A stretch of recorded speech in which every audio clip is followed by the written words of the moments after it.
You're watching Mirror 7 News. Stay informed, stay ahead for more news.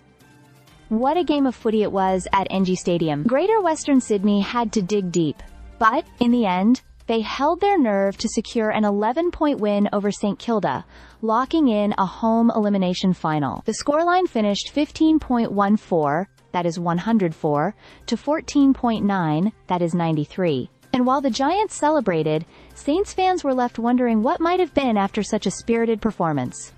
This clash was everything you'd want in a round 24 contest.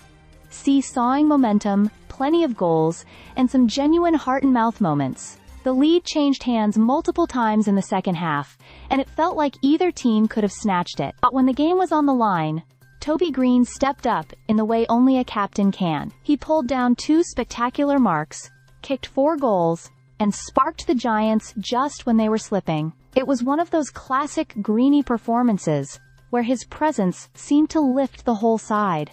St Kilda, though, made the Giants earn every bit of it. Young forward Darcy Wilson was outstanding, booting a career-best 5 goals and giving the Saints real hope. For much of the match, their pressure and defensive structure forced the Giants into errors, and at three-quarter time, the game was on a knife's edge. Zach Jones even had a late chance to give the Saints back the lead, but his set shot drifted wide, leaving the door open for the Giants' surge. Tom Green was another Giant who stood tall, racking up 33 disposals and a goal, while young Max Gruzewski chipped in with 3 majors in a promising display. Harry Himmelberg also celebrated his 200th game in style, not only kicking a long bomb to open the scoring, but taking 12 marks and proving solid in defense after his early cameo forward. But it wasn't all smooth sailing for GWS. Vice-captain Stephen Caniglio was forced off before halftime with concussion after a heavy clash. His recovery will now be watched closely, especially with finals just around the corner.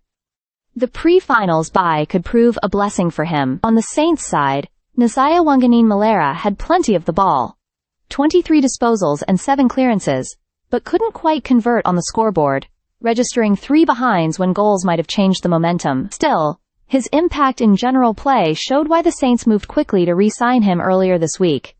In the end, though, the Giants found an extra gear late. Darcy Jones kicked the sealer inside the final minute to ensure the win, and with it, the chance to play a home elimination final in front of their fans. There's even the faint possibility they could sneak into the top 4, but that depends on other results falling their way. For now, though, GWS can take plenty of confidence into September. They were tested, pushed to the limit by a brave St Kilda outfit, but when the moment arrived, their leaders stood tall, and the job was done. This was the kind of win that can galvanize a finals campaign. Stay subscribed for more videos.